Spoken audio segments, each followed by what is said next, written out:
Hello everyone, I am Tasya. Welcome to your healing space. आज मैं बात करना चाहती हूँ इस टॉपिक पे कि रिलेशनशिप इतने अनस्टेबल क्यों हो गए हैं एंड इसको कैसे नॉर्मल किया जाए। मतलब हम अब जो भी रिलेशनशिप इतने जल्दी टूट रहे हैं या मिसअंडरस्टैंडिंग्स इंक्रीज हो रही हैं या फिर हर दिन के जो फाइट्स हैं इनको कैसे कम किया जाए या कैसे एकदम जीरो कर दिया जाए।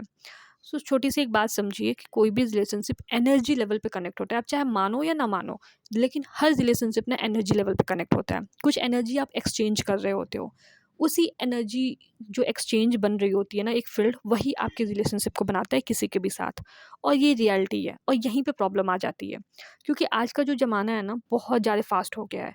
मतलब कि फ़ास्ट फूड, फास्ट डिलीवरी और फास्ट रिलेशनशिप, और हम सब क्विक कनेक्शन चाहते हैं। बट डेप्थ, पेशेंस और एनर्जी अलाइनमेंट का कॉन्सेप्ट पीछे रह गया है। इनफैक्ट बीके शिवानी भी इसी बात को कहती हैं कि रिश्ते वर्ड से नहीं, आपके एनर्जी से चलते हैं। और यही लाइन है आपको हमेशा याद रखनी है कि जब भी आपके रिलेशनशिप में कुछ भी डिस्टर्बेंस हो तो आप तुरंत याद रखो कि आपने एनर्जी कौन सी भेजी है जिसकी वजह से ये डिस्टर्बेंस आ रही है।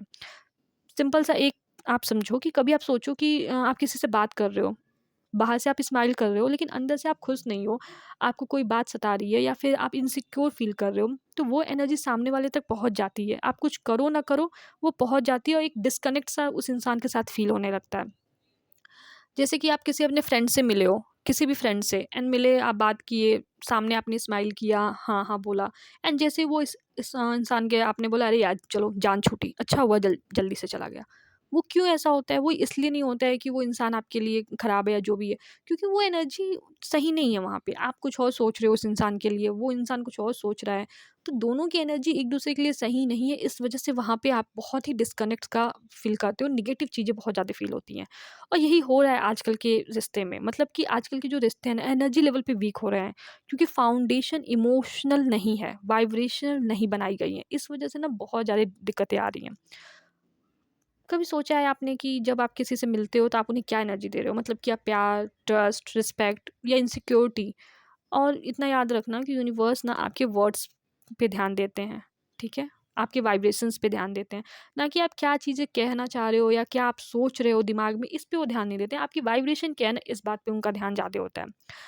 और अगर आप सिर्फ़ ये चाहते हो कि सामने वाला आपको वैलिडेशन दे, अटेंशन दे, प्यार दे, लेकिन आप क्या देना चाह रहे हो? आप चाह रहे हो कि मैं सामने वाले के बारे में बैठ के सोचूँ, इनसिक्योरिटी वाली चीज़ें फ़ील करूँ या फिर ओवरथिंकिंग करूँ और सामने वाले से मुझे बस प्यार मिलता जाए, तो ये नहीं होता है। आपको भी वो चीज़ें करनी पड़ेंगी, आपको भी वो लव वाइब्रेशन भेजना पड़ेगा, आपको भी वो ट्रस्ट वाले वाइब्रेशंस भेजने होंगे। एक फेथफुल वाले वाइब्रेशंस भेजने होंगे, तब जाके सामने वाले से भी आपको वही प्यार, वही वैलिडेशन, वही अटेंशन मिलेगा। और ये इम्बैलेंस जब हो जाता है ना रिश्तों में, तो वो रिश्ता खोखला हो जाता है।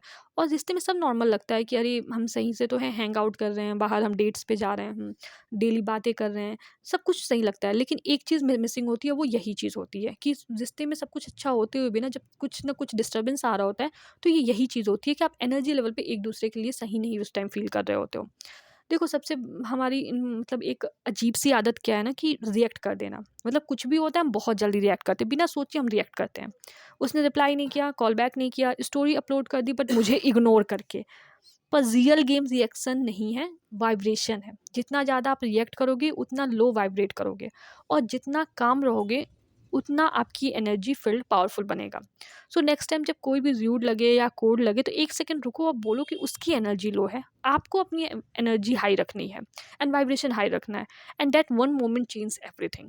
क्योंकि वाइब्रेशन ना कम्युनिकेशन से ज़्यादा जल्दी किसी तक पहुँचती है एंड उसको हील करती है। अब ये समझना बहुत ज़रूरी है कि people react to your vibration, not to your words. So जब आप 3D में इग्नोर हो रही हो, फिर भी अंदर आप अफ़र्म कर लेते हो कि हमारे बीच पीस है, हम कनेक्टेड हैं, वो मुझे वैल्यू करता है, और साइलेंट ब्लेसिंग्स भेज रही हो, तो एनर्जी शिफ्ट हो जाती है। वो पर्सन खुद ही आपकी तरफ पुल होने लगता है, खुद आपकी तरफ आने लगता है, क्योंकि रेजिस्टेंस नहीं रहता, सिर्फ प्यार वाली चीज़ें बचती हैं, सिर्फ लव वाइब्रेशन बचा। डॉक्टर जो डिस्पेंजा कहते हैं कि you can't create a new reality while staying in the same energy. अगर आपको रिश्ते का पैटर्न चेंज करना है तो एनर्जी चेंज करो। मैं बहुत बार कहती हूँ सॉल्यूशन सिंपल है, अपनी एनर्जी हील करो। जैसे एक वाइट क्लॉथ पे दाग लग जाए और अगर उसे तुरंत क्लीन नहीं किया जाए तो वो ईज़िली निकलता नहीं है। सेम वही चीज़ है कि अगर आपको हर्ट हुआ है या कोई भी आपकी एनर्जी डाउन है, जब तक आप उसको हील नहीं करोगे ना, वो और दाग बढ़ता जाएगा, वो और हर्ट आपके बढ़ता जाएगा। और ऑनेस्टली हमें कभी सिखाया ही नहीं गया ये सब। स्कूल में मैथ्स और साइंस पढ़ाया गया, बट इमोशंस और एनर्जी कैसे हैंडल करना है किसी ने नहीं सिखाया। तो अब हम सीख रहे हैं, अब हम अपनी एनर्जी पे काम कर रहे हैं। तो नेक्स्ट टाइम जब तुम्हें लगे किसी रिलेशनशिप में डिस्टेंस आ रहा है, तो वर्ड्स पे नहीं, एनर्जी पे काम करना। अपने थॉट्स क्लीन रखो, वाइब्रेशन हाई रखो, और देखो कैसे यूनिवर्स तुम्हें सेम एनर्जी रिटर्न करते हैं। क्या पता तुम्हारी एक पॉजिटिव थॉट्स ने किसी का हर्ट हील कर दिया हो। सो नेक्स्ट वीडियो में मिलते हैं, तब तक के लिए एनर्जी क्लीन रखो, वाइब हाई रखो।